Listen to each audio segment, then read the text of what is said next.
Congress party ప్రచారానికి ప్రజలు బ్రహ్మరథం పడుతున్నారు. మధ్యాహ్నం గీసుకొండలో రాజన్న బిడ్డ జగన్పై ఓరుగల్లు వాసులు పూలవాన కురిపించారు. కాసేపట్లో హనుమకొండలో వైఎస్ జగన్ ప్రచార భేరీ మోగించనున్నారు. దీనికి సంబంధించి మరింత సమాచారం మా కరెస్పాండెంట్ శ్రీధర్ రెడ్డి అందిస్తారు. శ్రీధర్, చెప్పండి, ఓరుగల్లులో పార్టీల ప్రచార శైలి ఎలా ఉంది? గీసుకొండలో ప్రజలు పూల వర్షం కురిపించేట్టుగా సమాచారం అందుతోంది. ఇప్పుడు హనుమకొండలో పరిస్థితి ఏ విధంగా ఉండబోతోంది? ఏంటి అప్డేట్స్?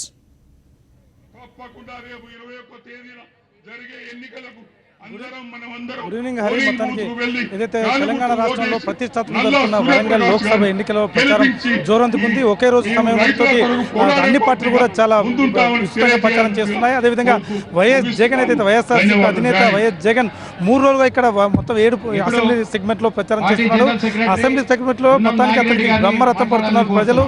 రాజన్న కొడుకొచ్చాడు, సంక్షేమ పథకాల విషయం చెప్తున్నాడు అని చెప్పేసి అందరు కూడా వస్తున్న పరిస్థితి. కొద్దిసేపటి క్రితం గీసుకొండలో ఒక బహిరంగ సభ జరిగింది. కన్వీనియర్ రీతిలో అక్కడ ప్రజలు వైఎస్ జగన్ బ్రహ్మరథం పెట్టారు. మరికొద్ది సేపట్లో వైఎస్ జగన్ వరంగల్ ఈస్ట్ నియోజకవర్గం పర్యటన తర్వాత ఇక్కడికి వస్తాడు. మరికొద్ది సేపట్లో వైఎస్ జగన్ ఇక్కడ వచ్చిన వేలాది మంది ప్రజలను ఉద్దేశించి ఆయన మాట్లాడతారు. అదేవిధంగా కొంతమంది మనతో నేతలు చెప్పండి సార్, ఇప్పుడు వైఎస్ జగన్ గత 3 రోజులుగా ప్రచారం చేస్తున్న నేపథ్యంలో ఎటువంటి స్పందన వస్తుంది?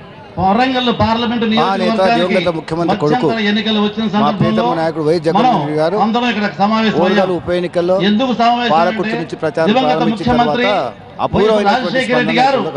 ముఖ్యమంత్రిగా ఉన్నప్పుడు ముఖ్యమంత్రిగా ఉన్న కాలంలో చేపట్టిన సంక్షేమ సహాయ అభివృద్ధి కార్యక్రమాలను లబ్ధిపొందిన మొత్తం ప్రజలు కూడా చూడాలని, వారి మాటలు వినాలని వారి కార్యక్రమాలన్నింటినీ కూడా దిగ్విజయం చేయడం జరిగింది. పెద్ద మొత్తంలో వారు పాల్గొనడం కూడా జరిగింది. స్వాగతం కూడా తెలియజేయడం.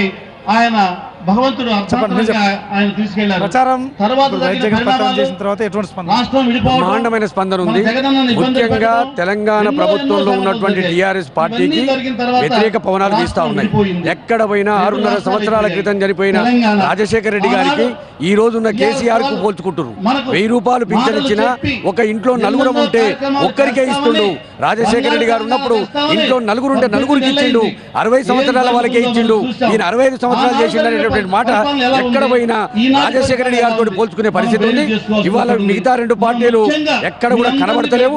కేసీఆర్ వ్యతిరేకంగా ఉన్నటువంటి పరిస్థితుల్లో వైఎస్ఆర్ కాంగ్రెస్ పార్టీకి బ్రహ్మరథం పడుతున్నారు.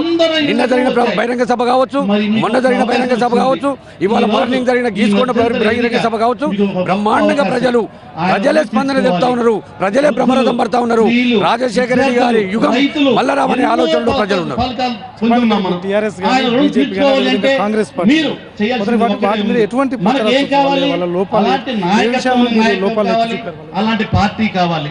రాజశేఖర రెడ్డి గారు ముఖ్యమంత్రిగా 5 సంవత్సరాల కాలంలో రైతులకు కానీ, బలహీన వర్గాలకు కానీ, విద్యార్థులకు కానీ, మహిళలకు కానీ, మైనార్టీలకు కానీ జగన్మోహన్ రెడ్డి గారు చేపట్టేటువంటి కార్యక్రమాల వల్ల అన్ని వర్గాలకు, అన్ని వృత్తులకు ఎన్నెన్ని మేలు జరిగింది. నాయకత్వంలో ఆ తర్వాత వచ్చినటువంటి 3 ముఖ్యమంత్రులు కానీ, ఇప్పుడున్నటువంటి కేసీఆర్ ప్రభుత్వం కానీ ఏ ప్రజలు పట్టించుకోలేదు. 2 సంవత్సరాలుగా కరువు వచ్చింది. రైతుల ఆత్మహత్యల పరంపర కొనసాగుతా ఉన్నది. కరువు మండలాలు ప్రకటించడంలో, కరువు సహాయం అందించడంలో, రైతుల ఆత్మహత్యలను నివారించి రైతులను ఆదుకుంటూ పూర్తిగా విఫలంగా అవడం జరిగింది. రాజశేఖర రెడ్డి గారు ముఖ్యమంత్రిగా ఉన్న కాలంలో పత్తి క్వింటాలకు 6,700 అమ్ముకొని రైతులు లాభపడ్డారు. ఇవాళ మద్దతు 4,100 రూపాయలు ఇచ్చి రైతులను ఆదుకునే పరిస్థితుల్లో రాష్ట్ర ప్రభుత్వం లేదు, కేంద్ర ప్రభుత్వం కూడా. రాబోయే రోజుల్లో అందువల్ల రైతుల్లో బాగా వ్యతిరేకత ఉన్నది.